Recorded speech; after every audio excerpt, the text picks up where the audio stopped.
Ya llevamos la quinta parte de la Biblia. La Biblia tiene 66 libros. Llevamos aproximadamente la quinta parte de libros de la Biblia que hemos estudiado. Sé que es una labor un poco tediosa, pero no es, para mí en nada es aburridora, porque uno de los propósitos que queremos con la congregación es que en 2 años el 70% de la iglesia haya leído como mínimo toda la Biblia. Por eso estamos haciendo muchas cosas. Tenemos los planes bíblicos, usted lo puede descargar desde la app. Ahí hay un plan bíblico para leer la Biblia. Hay otros planes bíblicos, pero la idea es que tengamos panoramas completos de los libros y usted ya lo puede entender. Dije hace 15 días, Jeremías fue el profeta del dolor. Yo lo llamo así. ¿Por qué? Porque le tocó profetizar en la peor época que debía profetizar. Era en las proximidades de un cautiverio. Dios estableció una nación para mostrar su gloria, y Dios quería que todas las naciones de la tierra se dieran cuenta que obedecerle a Él era muy conveniente. Pero así como estaba a la cabeza esa nación en obediencia, también si esa nación desobedecía, entonces también iba a ser ejemplo de que era desobedecer a Dios. Hace 15 días les hablé de la mafia. No se meta con Dios en la mafia de Dios, porque es fácil entrar, pero salir ya no es tan fácil. Y ahí usted puede repasar la enseñanza. Entonces, esta nación de Israel se dividió primero en 2 secciones, las tribus del norte y las tribus del sur. Ambas pecaron. En el 712 antes de Cristo las tribus del norte fueron tomadas por Asiria, pero en el 606 las tribus del sur fueron tomadas por Babilonia, Nabucodonosor. Ahí es donde entra el profeta Jeremías. Durante 23 años él les estuvo diciendo: arrepiéntanse. Ellos tenían pecados horribles. Uno de ellos eran que sus niños los sacrificaban al dios Moloch. Era un dios que tenía los brazos así, era de bronce y el vientre era hueco. Los niños los ponían ahí, los niños rodaban en esos brazos, caían al vientre del dios Moloch, y eso estaba lleno de carbones encendidos, y los niños eran quemados en el valle de Tofet.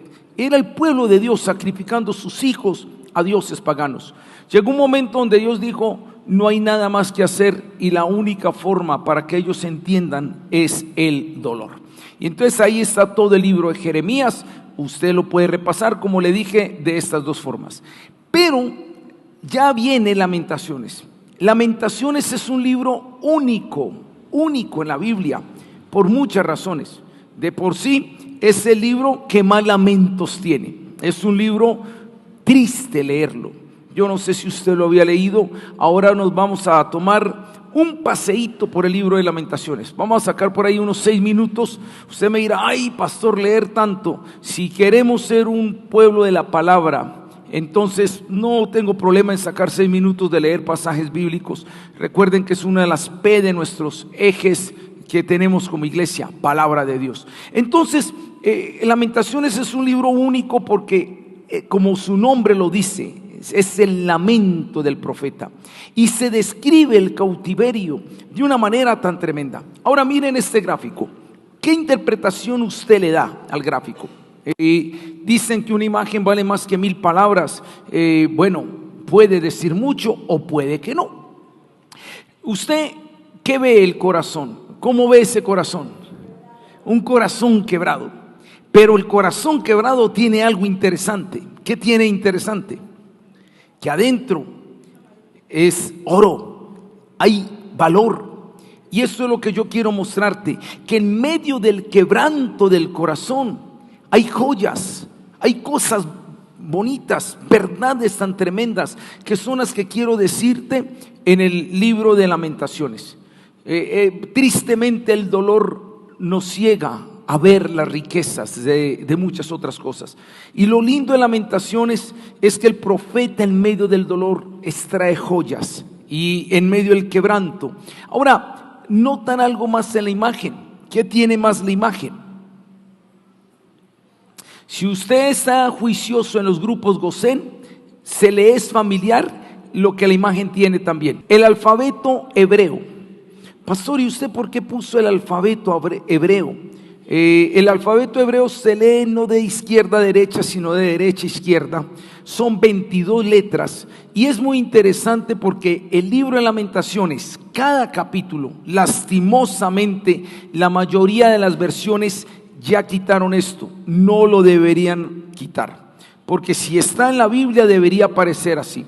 La nueva versión internacional conserva el modelo original y se va a dar cuenta que cada capítulo de Lamentaciones es un acróstico con el abecedario hebreo. Entonces usted va a ver el capítulo 1, versículo 1, Aleph, el capítulo 1, versículo 2, Bet, el capítulo 1, versículo 3, Gimel, Dalet, y empieza el abecedario hebreo. Se va al capítulo 2, exactamente lo mismo, Aleph, Bet, Gimel, el capítulo 3, el capítulo 4, a excepción del capítulo 5. Pero todo el libro es un acróstico. Por eso es de los 66 libros en la Biblia, es el único libro que es acróstico. El acróstico, para los que no saben, es una forma de recopilar verdades a través de una palabra. Entonces se ponen las iniciales de una palabra y allí se le van poniendo descripciones. El acróstico era un esfuerzo del pueblo hebreo para que las verdades que se fueran a decir quedaran grabadas. En ese entonces no habían cámaras de video, no existían celulares, no existían grabadoras. Entonces utilizaban todas las herramientas posibles para que esas verdades quedaran plasmadas. Hermanos, lo que les voy a leer a continuación y las verdades que les voy a decir era el esfuerzo del profeta y de Dios para que esas verdades queden en ti y en mí a pesar del dolor. Una cosita más. Con el lenguaje hay dos formas de construir lenguaje. Una forma es prosa, otra es poesía. La prosa es lenguaje común. Lo que yo estoy haciendo aquí es prosa, es conversación común. Pero la poesía, es decir, las mismas verdades, pero en forma que tenga rima, métrica, que suene más bonito. Ponía el ejemplo esta mañana. Una cosa es decir, sean agradecidos en la vida con lo que tienen. Yo puedo decirles eso. O les puedo decir una frase. Lloraba porque no tenía zapatos, hasta que vi un hombre que era feliz y no tenía pies. ¡Ah! ¡Qué linda es la poesía! Ponía algunos otros ejemplos. Mis dos primeros libros, ya hay que sacar una segunda edición, pero los dos primeros libros fueron poesía así. No te pongas triste porque las rosas tienen espinas. Alégrate porque las espinas tienen rosas. Es bonita la poesía. Lamentaciones es poesía. Nosotros no la alcanzamos a percibir porque no conocemos el idioma hebreo, pero Lamentaciones es pura poesía, en acróstico, por eso el alfabeto. Entonces, usted dirá, ¿por qué Lamentaciones fue escrito en poesía y en acróstico? Si no se duerme, hasta el final le voy a decir por qué. Pero antes de ello, metámonos en la película. Regáleme no los 45, 50 minutos de la enseñanza, sino 6 minutos. Vamos a navegar 6 minutos por las letras de este poema para meternos en el dolor del profeta. A Jeremías se le llama el profeta llorón. Es un título injusto. No es llorón. Para mí llorón es una persona que llore por cosas que no debería llorar. Pero Jeremías no es el profeta llorón. Tenía razones para llorar. Y con lo que vamos a leer se va a dar cuenta qué fue el cautiverio, qué vivió. Si usted quiere, utilice su imaginación y vamos durante 6 minutos a leer pasajes de la Biblia. Usted puede hacerlo de 3 formas. Uno, en la imagen usted va a ver las citas que voy a leer yo casi de corrido. No voy a estar diciendo. Entonces es el capítulo 1, versículos 1 al 5, 8 al 12, 16, 19, el capítulo 2, capítulo 3, 4 y 5. Vamos a leer todo eso. Usted mira, ay pastor, qué pereza leer todo esto. No, amemos la palabra. Esto lo voy a hacer para que usted entienda qué fue el cautiverio. Pero en ese cautiverio hay joyas hermosas. Aun en medio del quebranto se puede construir poesía, y por eso es el título de la enseñanza: lenguaje poético en la prosa del dolor. Dos daticos más. Usted va a ver unas flechitas, esa flechita, y va a ver que empiezo, por ejemplo, Aleph, capítulo 1, versículo 1. En paréntesis voy a leer en diferentes versiones de la Biblia. Esta es Nueva Versión Internacional. Aleph, versículo 1, y la letra señalada ya es Aleph. Cuando cambia Bet, señalo cuál es Bet. Esto es por si quiere usted tener información. Pero regáleme 6 minutos en este recorrido bíblico. Metámonos en el cautiverio. ¿Qué dijo Jeremías? Y vamos a empezar a ver este recorrido. Lo puede leer. Segundo, lo puede ver en las pantallas. O tercero, simplemente escúchelo para que usted pueda embarcarse en esto. Capítulo 1, versículo 1, Aleph. Ay, cuán desolada se encuentra la que fue ciudad populosa. Tiene apariencia de viuda la que fue grande entre las naciones. Hoy es esclava de las provincias la que fue gran señora entre ellas. Bet, versículo 2, amarga lágrimas derrama por las noches. Corre el llanto por sus mejillas. No hay entre sus amantes uno solo que la consuele. Todos sus amigos la traicionaron, se volvieron sus enemigos. Versículo 3 del capítulo 1, Gimel. Humillada, cargada de cadenas, Judá marchó al exilio. Una más entre las naciones, no encuentra reposo. Todos sus perseguidores la acosan, la ponen en aprietos. Versículo 4, Dalet, del capítulo 1. Los caminos a Sión están de duelo. Ya nadie asiste a sus fiestas solemnes. Las puertas de la ciudad se ven desoladas. Sollozan sus sacerdotes, se turban sus doncellas. Toda ella es amargura. Versículo 5, sus enemigos se volvieron sus amos. Tranquilos se ven sus adversarios. El Señor la ha acongojado por causa de sus muchos pecados. Sus hijos marcharon al cautiverio, arrastrados por sus enemigos. Versículo 8. Grave es el pecado de Jerusalén, por eso se ha vuelto impura. Los que antes la honraban ahora la desprecian, pues han visto su desnudez. Ella misma se deshace en llanto y no se atreve a dar la cara. Versículo 9, Tet, sus vestidos están llenos de inmundicia. No tomó en cuenta lo que le esperaba. Su caída fue sorprendente. No hubo nadie que la consolara. Mira, Señor, mi aflicción. El enemigo ha triunfado.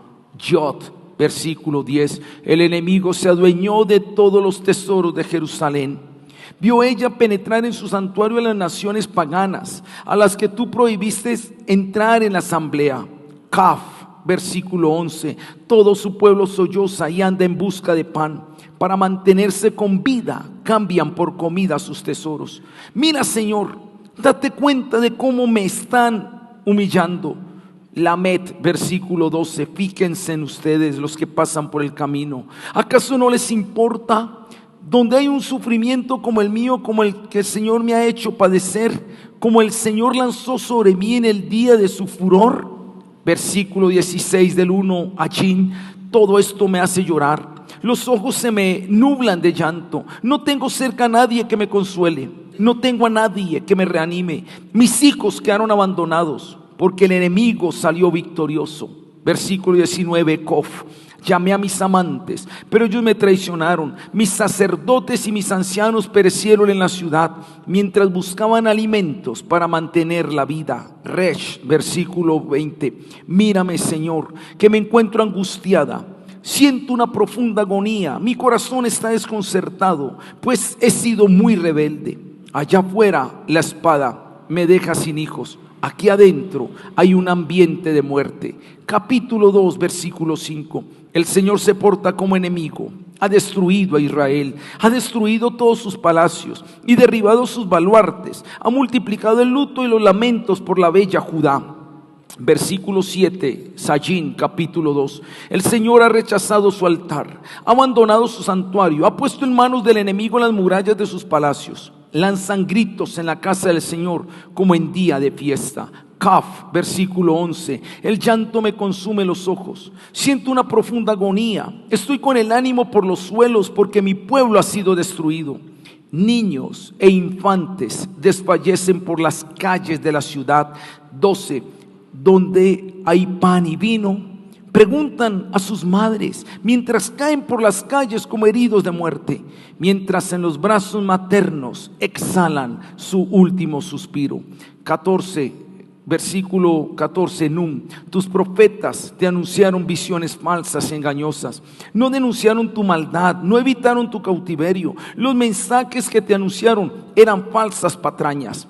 P, 16, todos tus enemigos abren la boca para hablar mal de ti, rechinando los dientes declaran burlones, nos la hemos comido viva, llegó el día tan esperado, hemos vivido para verlo. Cof 19, levántate y clama por la noche, cuando empieza la vigilancia nocturna. Deja correr el llanto de tu corazón como ofrenda derramada ante el Señor. Eleva tus manos a Dios en oración por la vida de tus hijos que desfallecen de hambre y quedan tendidos en las calles. Resh, mira Señor y ponte a pensar, ¿a quién trataste alguna vez así? ¿Habrán de comerse las mujeres a sus hijos, fruto de sus entrañas? ¿Habrán de matar a sacerdotes y profetas en el santuario del Señor? 21, Shin, jóvenes y ancianos por igual yacen en el polvo de las calles. Mis jóvenes y mis doncellas cayeron a filo de espada. En tu enojo les quitaste la vida, los masacraste sin piedad. Capítulo 3, 1. Yo soy aquel que ha sufrido la aflicción bajo la vara de tu ira. Versículo 47, hemos sufrido terrores, caídas, ruina y destrucción. Ríos de lágrimas corren por mis mejillas, porque ha sido destruida la capital de mi pueblo. 3:49, se inundarán en llanto mis ojos, sin cesar y sin consuelo. Capítulo 4:4, tanta es la sed que tienen los niños, que la lengua se les pega al paladar. Piden pan los pequeñuelos, pero nadie se los da. Quienes antes comían los más ricos manjares, hoy desfallecen de hambre por las calles. Quienes antes se vestían de fina púrpura, hoy se revuelcan en la inmundicia. Más grande que los pecados de Sodoma es la iniquidad de Jerusalén. Fue derribada en un instante y nadie le tendió la mano. Más radiante que la nieve eran sus príncipes, y más blancos que la leche. Más rosado que el coral era su cuerpo, su apariencia era de zafiro. Pero ahora se ven más sucios que el hollín. En la calle nadie lo reconoce, su piel reseca como la leña se les pega a los huesos. Dichosos los que mueren por la espada, más que los que mueren de hambre. Torturados por el hambre desfallecen, pues no cuentan con los frutos del campo. Versículo 10, Yod, con sus manos, mujeres compasivas, cocinaron a sus propios hijos, y esos niños fueron su alimento cuando Jerusalén fue destruida. Kaf, el Señor dio rienda suelta a su enojo, dejó correr el ardor de su ira, le prendió fuego a Sión y la consumió hasta sus cimientos. No creían los reyes de la tierra, ni tampoco los habitantes del mundo, que los enemigos y adversarios de Jerusalén cruzarían alguna vez sus puertas. 4:13, Men, pero sucedió por los pecados de sus profetas, por las iniquidades de sus sacerdotes, por derramar sangre inocente en las calles de la ciudad. Sucedió esto. Capítulo 5, ya estamos terminando este recorrido. El 10, la piel nos arde como un horno, de hambre nos da fiebre. En Sión y en los pueblos de Judá fueron violadas, casadas y solteras. A nuestros jefes los colgaron de las manos y ni siquiera respetaron a nuestros ancianos. A nuestros mejores jóvenes los pusieron a moler, los niños tropezaban bajo el peso de la leña. 14, ya no se sientan los ancianos a las puertas de la ciudad, no se escucha ya la música de los jóvenes, en nuestro corazón ya no hay gozo, la alegría de nuestras danzas se convirtió en tristeza. ¿Tenía razón Jeremías para estar triste? Babilonia tenía varias estrategias. La una era entrar de una y romper las murallas e invadir la ciudad. La otra era una estrategia más cruel. La rodeaban la ciudad, la asediaban y le quitaban todo suministro de alimento, de agua. hasta que el desespero los hiciera salir. Y cuando la gente salía, entonces hacían dos cosas: o los mataban con la espada o se los llevaban cautivos, violaban a las mujeres, entraron al templo, saquearon todas las cosas. Y en ese hambre que vivieron, llegó el colmo de que mujeres piadosas, no de corazón malo, tenían dos opciones: se nos murió nuestro hijo, tenemos dos opciones: lo enterramos o no lo comemos, porque morimos de hambre. Esto no es película, fue la vida real. No hubo otra nación, al menos que la tierra haya tenido, que haya vivido 70 años de un cautiverio tan horrible como lo vivió Israel. Era el pueblo de Dios, pero vivieron el dolor como nunca antes. Y este es el libro de Lamentaciones. Jeremías dice: lloro por esto. Lloro porque vi el hambre, vi la muerte, vi el dolor, vi los abusos, vi los asesinatos, vi las violaciones, vi los saqueos. Lloro porque mi pueblo, por el pecado, el juicio de Dios vino. Vean por favor Jeremías, y ahí es donde yo les digo lo que es capaz de hacer Dios con tal de no perder a su amado o a su amada. Y entonces este es Lamentaciones. Pero hermano, como le dije, el libro no se centra en los lamentos, sino en las joyas que puede haber en los lamentos, en ese corazón dorado que está adentro, en las verdades que pueden haber. Y miren uno de los versículos para mí más claves de todo el libro. Mira lo que dice el 3:19, la letra Sayin: recuerda que ando errante y afligido, que estoy saturado de hiel y amargura. Siempre tengo esto presente y por eso me deprimo. Pero atención a esto: pero algo más me viene a la memoria, lo cual me llena de esperanza. Ese pero es las verdades lindas que hay en Lamentaciones. Qué lindo que en el dolor exista un pero. Qué lindo que usted pueda decir: no estoy viviendo una situación fácil por esto y esto, pero tengo dolor y angustia, pero a veces me siento solo y abandonado, pero qué lindo que en la memoria de un hijo de Dios y una hija de Dios exista el pero en medio del dolor, para efectos de la enseñanza, que a pesar de la prosa pueda tener lenguaje poético. Debemos vivir en el pero, que es el lenguaje poético, y no en la prosa del dolor. Y pastor, ¿cómo hago yo para vivir en el pero? Deme argumentos, deme razones para que el dolor no me quebrante el corazón. Pues bien, son las 8, 9 verdades que están aquí en el libro. En medio de todo ese dolor, él medita, algo se le viene a la mente y él empieza a recapacitar. Y la primera verdad que dice es esta: misericordias. Dice el versículo 22 del capítulo 3: por la misericordia de Jehová no hemos sido consumidos, porque nunca decayeron sus misericordias. Nuevas son cada mañana, grande es tu fidelidad. Mi hermano, sabemos qué significa la palabra misericordia, pero no la hemos entendido todavía. Yo decía en el primer servicio: una de las verdades más grandes que Wilson Gutiérrez tiene en la vida, tanto mi esposa como yo, es esta verdad: entender la misericordia de Dios cada mañana. Te lo voy a decir de esta forma: si fuera a partir la palabra misericordia bien partida, quedaría partida más o menos así: miseri y en el otro cordia. Algunos dicen que la palabra misericordia viene del latín de dos palabras: miserere, que es miseria, y cordia, que significa estar de acuerdo a. Entonces, más o menos, ¿cómo se traduce misericordia? Ponerme en la miseria de alguien de tal forma que lo ayude. Hoy lo llamamos ponerme en los zapatos de alguien. Algunos dicen que la palabra cordia es cardios, corazón. Entonces otros creen que misericordia es poner el corazón en la miseria de alguien. Si misericordia es poner el corazón en la miseria de alguien, y si las misericordias de Dios son nuevas cada mañana, ¿Qué hace Dios cada mañana antes de que tú y yo abramos los ojos? ¿Qué ve Dios en nosotros? Ve una profunda miseria que si no fuera por el amor de Dios no viviríamos. Para nosotros es normal, pero no es normal.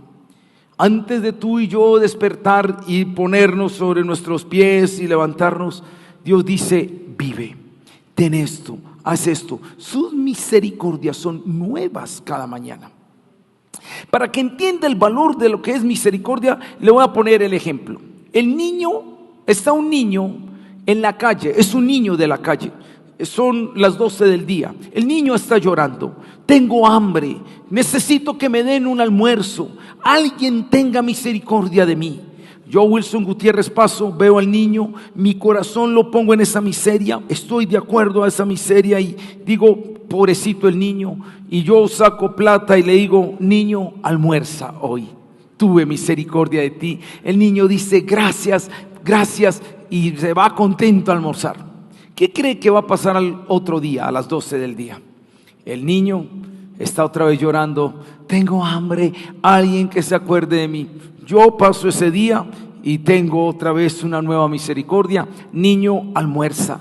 Y el niño se va contento. Y así pasa el tercero, cuarto, quinto día. Dime, ¿qué pasa a los 3 o 4 meses? El niño ya no está llorando. Son las 12 del día. ¿Y qué está haciendo el niño? Está esperando el Señor que le da el almuerzo. Y yo paso por allí y lo saludo y sigo derecho. ¿Qué crees que va a hacer el niño? Oiga, Señor, ¿y mi almuerzo? Yo miro al niño y le digo: ¿por qué conviertes derecho lo que es una misericordia? ¿Se les parece eso a la vida real? Sí. Todo lo que usted y yo tenemos no son derechos ganados, sino misericordias que se renuevan cada mañana. Pero se nos volvieron tan normales, se nos volvieron tan comunes que ya ni nos emocionamos.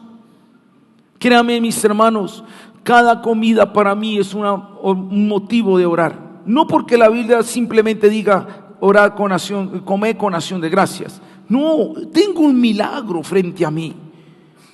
Cada mañana es un milagro. Yo recuerdo cuando estaba en los Scouts, había una oración que era muy bonita. Cuando íbamos a comer: Señor, unos tienen y no pueden, otros pueden y no tienen.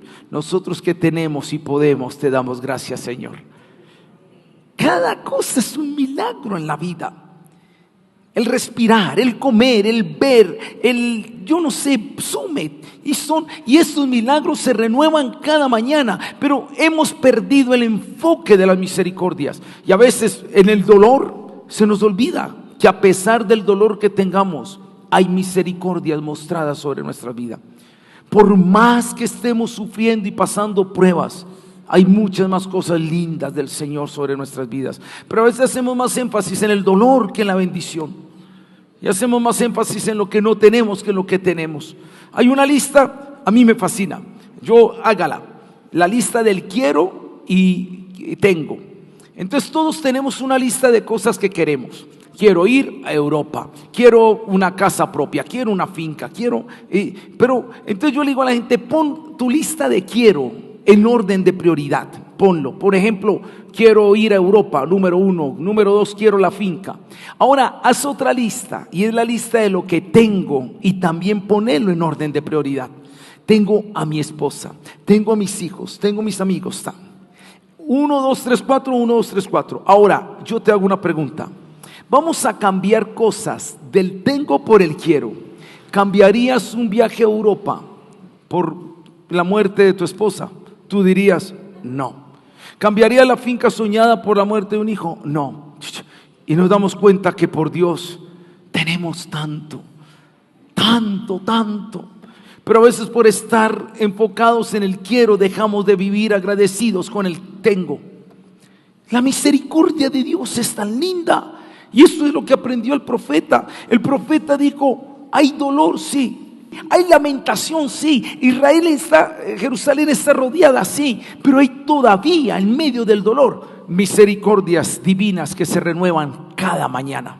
Segunda cosa, rápidamente, ya estamos en más de la recta final, pero la segunda cosa que él entendió fue justicia.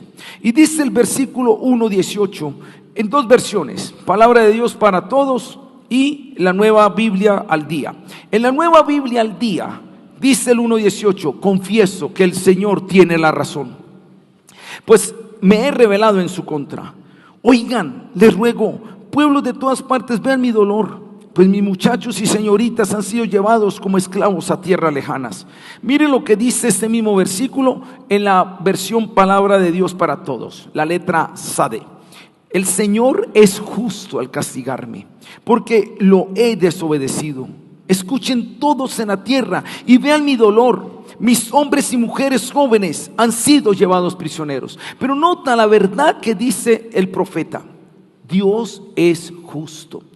Porque es que lo primero que nosotros decimos en el dolor es: Dios se equivocó, Dios no está siendo justo. Si usted quiere profundizar más en esto, ya estudiamos el libro de Job y ya estudiamos el libro de Habacuc, donde se explica más el propósito del dolor. Pero la segunda perla que entendió Jeremías es esto: las misericordias.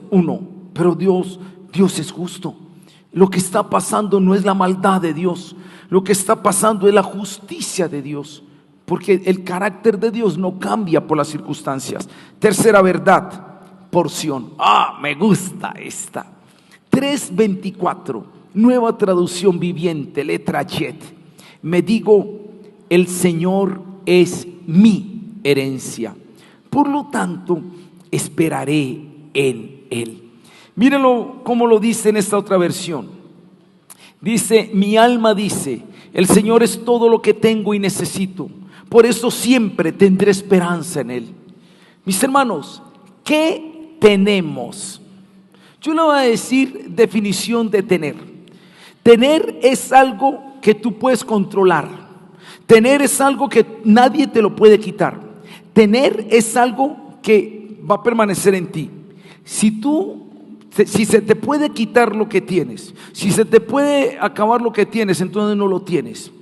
En ese orden de ideas, no tenemos nada. Su casa, un temblor 7.5 en la escala de Richter, te tumba la casa en un momento. Vida, yo puedo estar aquí y en 20 minutos un infarto, aquí llegué. Familia, hijos, un accidente en un momento se van. No tenemos nada. El problema en la vida es que nos aferramos a las cosas. En mi primer libro, Remaches, una de ellas es: si feliz quieres vivir, sin muchas quejas y ruegos, aprende del buen Job a vivir sin expectativas y ruegos y apegos. La expectativa y el apego es lo que trae dolor a nuestro corazón. Nos aferramos a cosas, a personas que se pueden ir, que nos pueden traicionar, que se pueden morir. ¿Qué es lo único que tenemos? El salmista Asaf, en el Salmo 73, por un momento quiso alejarse de Dios y dijo: a los malos les va mejor que a los buenos. No tienen congojas como nosotros mortales. Me voy a olvidar de Dios.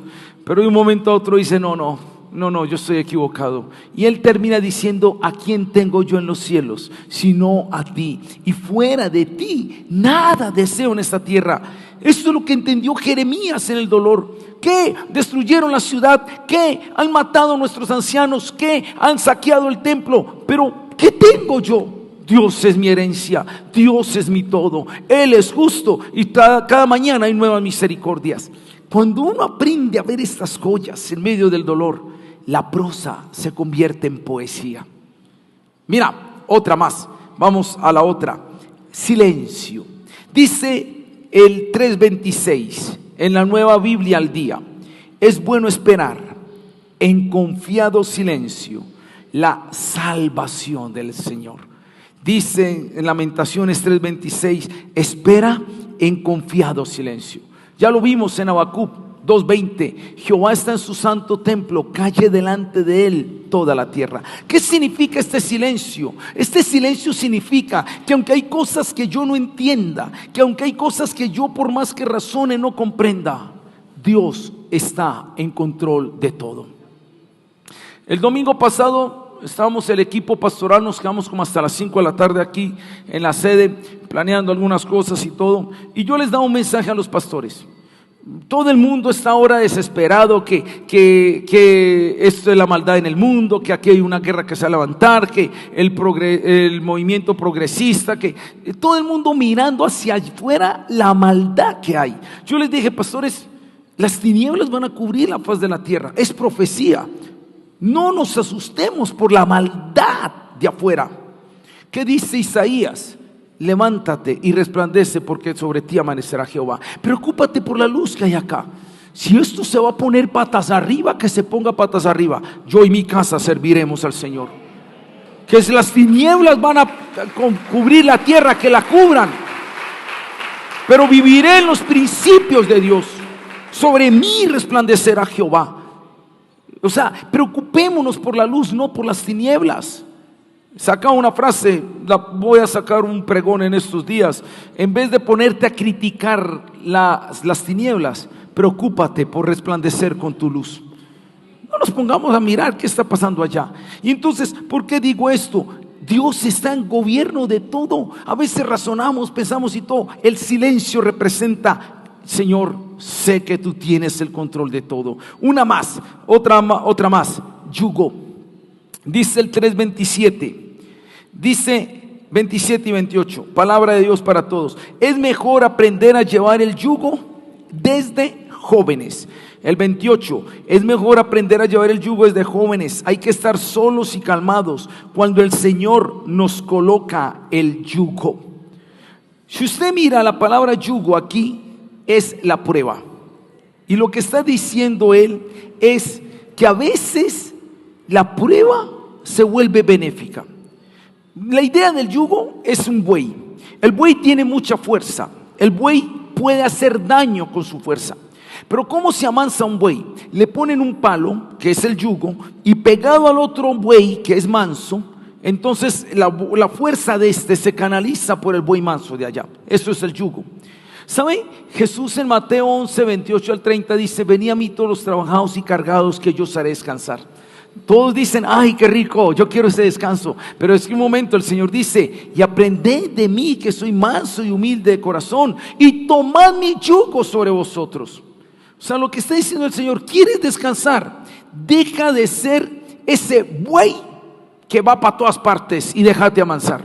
Y les tengo una noticia, mis hermanos: si tú no te amansas por las buenas, el dolor te amansará.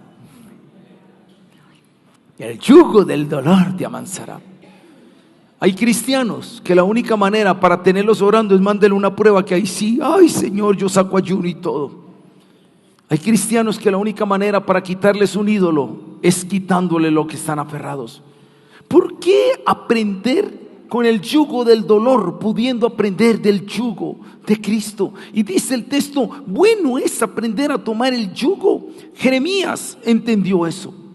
Jeremías entendió la importancia del yugo. Todo eso que ellos estaban viviendo era ese yugo que los estaba purificando de tantas cosas. Miremos la otra, esperanza. Pasa a la otra. Qué lindo lo que dice el versículo 31. Dice: el Señor no rechaza a la gente para siempre, aunque causa sufrimiento, también tiene compasión, y grande es su fiel amor. Oh, qué lindo es esto. Mira esta otra versión, la Nueva Biblia al Día: que incline su rostro hasta el suelo en señal de humildad. Tal vez aún haya esperanza de algún cambio. Que ponga su mejilla a quienes lo hieren y que soporte los insultos.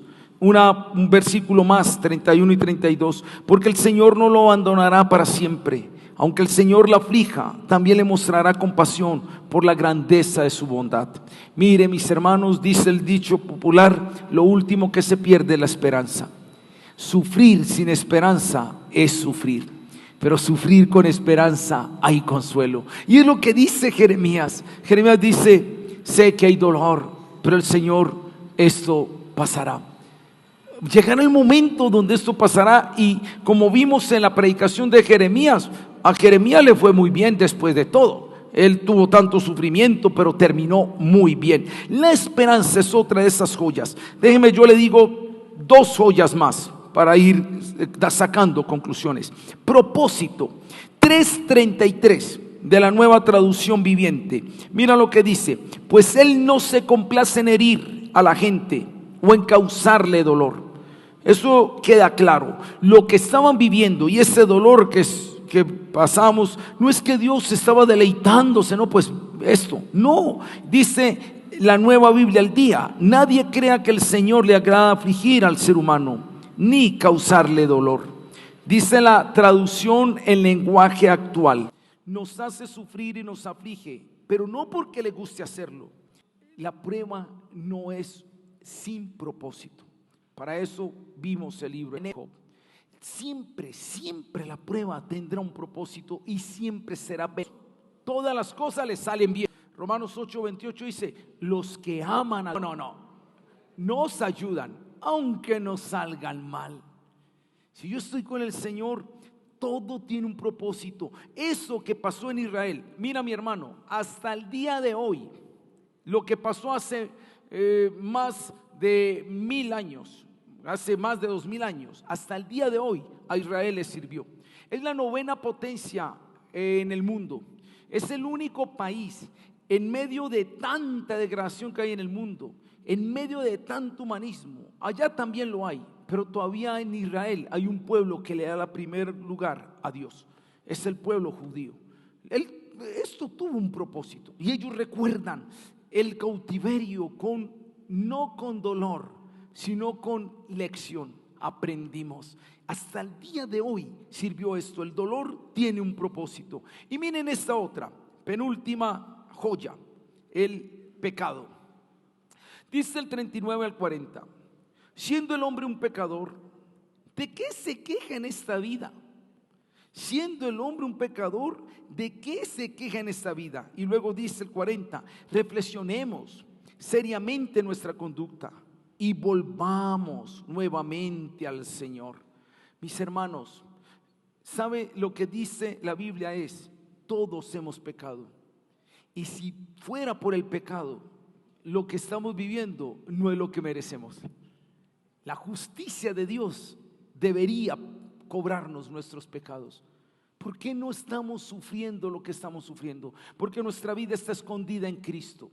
Cuando estudiemos el libro de Colosenses, una belleza, una de las joyas de Colosenses es: mi vida está escondida en Cristo, en la misericordia del Señor, a través de la persona de Jesús. Pero si fuera por nuestra vida, no merecemos nada.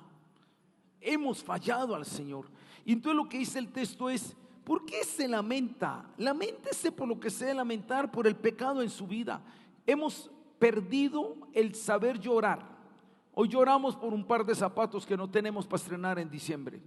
Hoy lloramos por la novia o el novio que nos dejó. Hoy lloramos por yo no sé qué tantas cosas. Lloremos por lo que hay que llorar. Lloremos porque no estoy siendo obediente a Dios. Lloremos porque he perdido el temor a Dios. Lloremos porque Dios no es mi todo en mi vida. Pero hemos perdido el lloro. Lloremos por el pecado en nuestras vidas. Y por último, la última joya está en el 5:19. Oh, qué lindo. Dice la palabra de Dios para todos: pero Señor, tú serás el mismo para siempre. Tu trono continúa de generación en generación. Dice la palabra de Dios para todos. Sin embargo, tú, Señor, tú gobiernas por siempre. Tu trono permanece de generación en generación. Mis hermanos, Jeremías vivió el dolor más terrible, pero él aprendió a sacar estas joyas. Él aprendió que aunque no entendiera, Dios era justo, que las misericordias de Dios aún se seguían manifestando y que todo lo que tenía era Dios. Aprendió a callar y quedar en silencio ante Dios, y aprendió a tomar el yugo que le estaba enseñando. Sabía que había una esperanza, que todo tenía un propósito y que iba a dolerse por lo que realmente debía dolerse, el pecado en su vida, y que pasara lo que pasara, la soberanía de Dios estaba por encima de todo. Hay un libro que me leí y lo presté. Si se lo presté, me lo devuelve, porque no sé a quién se lo presté. Estoy diciendo eso hace rato, pero Dice, si Dios tiene todo bajo control, ¿por qué mi mundo se derrumba? Si Dios tiene todo bajo control, ¿por qué mi mundo se derrumba? Y el libro tiene 3 premisas que son lindísimas. Dios es amoroso, Dios es sabio y Dios es soberano. Entonces termina el libro diciendo, si Dios es sabio, nada de lo que pasa en mi vida es un error. 2, si Dios es amoroso, nada de lo que pasa en mi vida es su maldad, es su amor. Y 3, si Dios es soberano, nada de lo que pasa en mi vida se le ha salido de sus manos. Y si Dios es sabio, amoroso y soberano, solamente descanso en Él. Jeremías, en medio del dolor, sacó estas verdades. ¿Por qué un acróstico? Lo dije al principio. El acróstico se utilizaba para que la verdad quedara más fácil, para que fuera retenido. Hoy en día son técnicas de memorización, mnemotécnicas para la memorización. Era la forma hebrea para instalar una verdad. ¿Qué quería Jeremías al hacerlo en acróstico? Que se te quede, que no se te olvide esto. Que cada mañana que te despiertes emocionado por la misericordia de Dios. Por eso estaba en acróstico. Pero segundo, ¿por qué el lenguaje hebreo? Porque un acróstico se puede hacer con cualquier palabra, con las iniciales de cualquier palabra. Pero ¿por qué el lenguaje hebreo? El alfabeto hebreo, por una razón. Con el alfabeto yo construyo un lenguaje. Con el lenguaje yo construyo una forma de pensar. Y con una forma de pensar yo creo un estilo de vida. Lo que está diciendo Jeremías es, te doy un acróstico con el lenguaje de Dios, que es el hebreo, del pueblo de Dios. Te doy el lenguaje del alfabeto hebreo para que me construyas un lenguaje bíblico, un lenguaje divino, para que pienses con la mente de Dios y no con la mente del mundo. Y por eso te construyo Lamentaciones en poesía, no en prosa, en acróstico y con el alfabeto hebreo. Porque Jeremías está diciendo, así haya un dolor que no entiendas, construye lenguaje poético. En medio del dolor y en las cosas que yo no entienda, allí está Dios. Y yo puedo sacar poesía en medio de la prosa dolorosa. Lamentaciones es esa muestra. Que Dios nos ayude. Yo les dije al principio, una de las joyas que sostiene a mi esposa y a mí es entender las misericordias nuevas de Dios cada mañana. Yo siempre procuro decir, bueno, nos vemos al mediodía. No, si Dios quiere. Yo no sé qué vaya a pasar en 4 horas, en 3 horas. Aprender a vivir a Dios como esa porción. Yo lo tengo todo en Él. Es diferente, la vida se ve diferente. Póngase pie, vamos a orar al Señor. Por un momento yo le hago esta pregunta.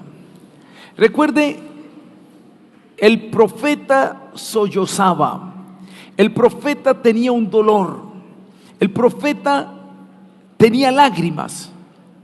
Y de un momento a otro dice, pero un momento, voy a recapacitar en esto, pero voy a reflexionar en esto. Y entonces el profeta dice, viene a mi mente estas verdades, y empieza a mirar misericordia, justicia, porción, silencio, yugo, y empieza a mirar estas, y él dice, el dolor es diferente así. No sé, mi hermano, en qué puedas tomar esta palabra, pero yo sí te puedo decir algo. Personalmente yo conozco personas aquí que están pasando dolores que no pueden cambiar, dolores que quisieran que se quiten de su vida, que están pasando por pruebas que no tienen una lógica. En situaciones así, piensa en Lamentaciones y en las verdades que están aquí en este libro. Cuando llegue el momento difícil en tu vida, solo piensa en lo que el profeta Jeremías nos quiso decir en Lamentaciones, y tú tranquilamente puedes decir, aunque me rodea la prosa del dolor, sacaré el lenguaje poético, porque Dios está aquí. Señor, ¿qué tenemos en la vida? Nada. Tú eres nuestra única porción y herencia. Lo que pasa es que este mundo, sin darnos cuenta, nos atrapa y nos pega a cosas, o a personas, o a títulos, a estratos, cargos. Solo te tenemos a ti.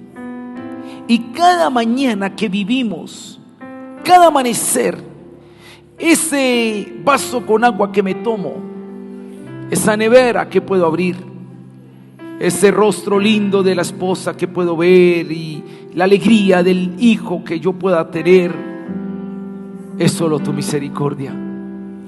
La ropa que tengo, la salud que tengo, la vista, el oído, el olfato, el tacto, cada parte de nuestro cuerpo. Hay gente que tiene que depender de la insulina. Cada cosa es la misericordia tuya que se renueva cada mañana. Pero a veces el dolor nos hace olvidar esas verdades. Tu justicia, tu misericordia, que eres nuestra porción. Y a veces nos volvemos gritones en medio de la tribulación, como lo hizo Job. En vez de aprender a estar en silencio delante de ti, y en vez de lamentarnos por lo que nos debemos lamentar, que es el pecado, Dios, que esta enseñanza que nos dejó el profeta Jeremías en un acróstico, en poema, nos enseñe.